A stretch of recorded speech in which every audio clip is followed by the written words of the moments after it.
sobat, kembali lagi dengan saya Rahmadani di Podcast Kelas Ki Inspiratif. Pada kesempatan kali ini saya ditemani oleh 3 orang narasumber nih. Yang pertama ada Mbak Aini. Halo Mbak Aini. Halo Mbak Rahma. Gimana kabarnya hari ini? Alhamdulillah baik. Alhamdulillah. Lagi sibuk apa nih Mbak Aini? Lagi sibuk-sibuk macam biasa, kayak membersihkan rumah, membersihkan kos. Oke, di sebelah kanan saya ada Mbak Dina nih. Halo Mbak Dina. Halo Mbak Rahma. Apa kabar hari ini Mbak Dina? Alhamdulillah sehat. Alhamdulillah. Lagi sibuk apa nih? Biasa sebagai mahasiswa. Tugas ya. Dan yang terakhir ada Mbak Siska nih. Halo Mbak Siska. Halo Mbak. Halo Sobat Koci. Halo. Apa kabar nih Mbak Siska? Alhamdulillah baik. Alhamdulillah. Lagi sibuk apa nih? Kalau lagi sibuk ditanya ya kayak lagu ya Mbak ya. Sibuk mikirin hidup. Oke, lagi sibuk mikirin hidup. Baik, teman-teman Poci, di podcast kali ini kita akan membahas apa nih Mbak Siska? Nah, pada podcast kali ini kita akan membahas tentang komunikasi interpersonal, persepsi diri, dan memahami orang lain. Wah, sepertinya menarik nih pembahasan kita pada hari ini. Oke, tidak usah berlama-lama lagi, langsung saja kita masuk kepada pembahasannya. Oke, sebelum kita membahas lebih jauh nih, menurut Mbak Dina apa sih komunikasi interpersonal itu? Jadi Mbak Rahma, sebelum kita lebih jauh kan kita harus lebih tahu nih apa sih definisi dari interpersonal dan komunikasi ini. Jadi agar lebih mudah kita pahami terlebih dahulu arti dari kata tersebut. Komunikasi artinya menyampaikan pesan ataupun informasi. Sedangkan interpersonal mempunyai 2 kata, yaitu inter yang artinya antara, sedangkan personal artinya orang. Jadi jika kita gabungkan, komunikasi interpersonal adalah suatu proses menyampaikan pesan ataupun informasi antar orang maupun antar pribadi. Itu Mbak Rahma. Oke, berarti maksud dari komunikasi interpersonal ini adalah komunikasi yang terjadi antar 2 orang ya Mbak Dina ya? Nah iya, betul sekali Mbak. Oke, nah komunikasi interpersonal ini punya sifat yang bisa kita kenali tidak Mbak Aini? Ada dong Mbak Rahma. Jadi komunikasi interpersonal juga bersifat prosesual, transaksional, dan menciptakan makna. Prosesual karena komunikasi interpersonal adalah proses dari bagian yang berkelanjutan. Nah, berarti komunikasi senantiasa berkembang dan menjadi lebih personal dari masa ke masa. Nah, saya ada tambahan nih Sobat Poci.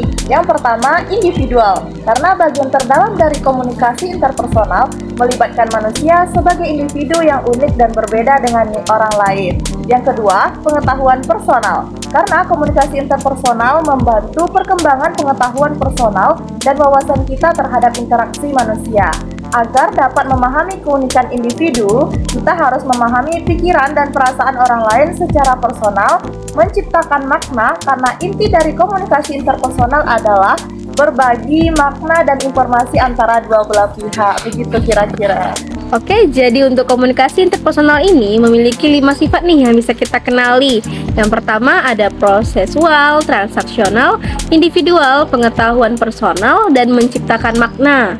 Saya kira mengenai komunikasi interpersonal ini sudah cukup jelas ya, Sobat. Oke, kita bisa mengartikan bahwa komunikasi ini terjalin antar 2 orang yang memiliki sifat yang bisa kita kenali nih. Nah, oke, selanjutnya kita akan membahas pembahasan selanjutnya nih, yaitu mengenai persepsi diri. Nah, menurut Mbak Dina, apa sih persepsi diri itu? Baik Mbak Rahma, jadi persepsi diri ini harus kita pahami bahwa ini merupakan suatu kemampuan bagaimana kita dapat mengenali diri kita sendiri, mengidentifikasi serta menyatakan sikap maupun emosi kita kepada orang lain maupun diri kita sendiri. Jadi persepsi diri ini sangat penting karena dengan persepsi diri ini kita dapat memahami diri sendiri maupun orang lain dan bagaimana kita dapat bersikap dengan baik pada diri sendiri maupun orang lain juga. Oh, jadi persepsi diri ini bisa kita artikan sebagai cara kita memahami diri kita sendiri ya Mbak Dina? Nah iya, betul sekali Mbak. Oke, baik. Nah, persepsi diri ini bisa muncul dengan sendirinya saja atau perlu dilatih ya Mbak Aini? Karena terkadang kita itu bisa memahami orang lain, namun sangat kesulitan untuk memahami diri kita sendiri nih Mbak. Betul tuh Mbak Rahma. Namun, persepsi diri tidak datang dengan sendirinya, akan tetapi persepsi diri dapat ditimbulkan dengan kesadaran diri sendiri. Oke, baik Mbak Aini.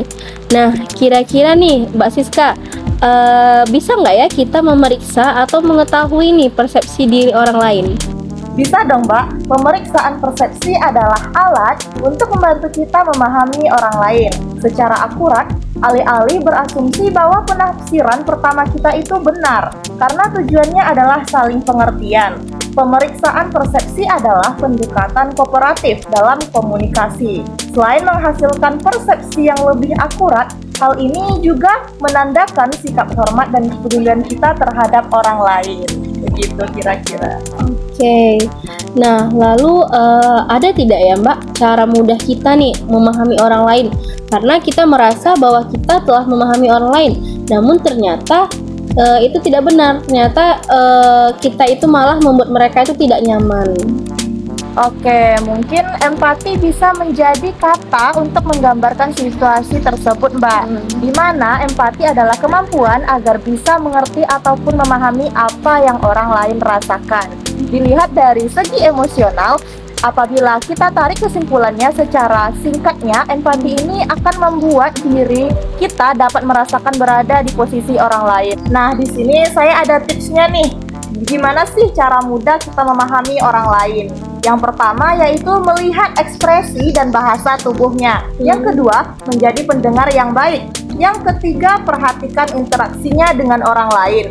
Yang keempat, lihat cara dia menyelesaikan masalah. Dan yang terakhir, cari tahu apa yang mereka suka dan mereka tidak suka. Begitu kira-kira teman-teman. Nah, jadi itu tadi bisa menjadi tips loh Sobat Poci dimanapun berada. Jadi kita memahami orang lain itu tidak hanya sebatas paham dengan perkataan mereka, namun lebih daripada itu. Nah, beberapa tips yang diberikan oleh Mbak Siska tadi bisa juga nih kita terapkan. Nah, baik Sobat Poci, tidak terasa kita sudah sampai nih di akhir podcast kita pada hari ini. Kita juga udah mendengarkan nih materi dari ketiga narasumber kita pada hari ini. Mulai dari arti komunikasi interpersonal, cara kita mengenali atau sifat yang bisa kita kenali dari komunikasi interpersonal, apa itu persepsi diri, dan juga kita telah mendengarkan penjelasan mengenai cara kita memahami orang lain. Nah, semoga penjabaran dari narasumber kita tadi bisa menambah pengetahuan baru kita ya Sobat Poci. Oke Sobat Poci, sampai di sini dulu episode podcast kita pada kesempatan kali ini. Sampai jumpa lagi di episode-episode Poci selanjutnya.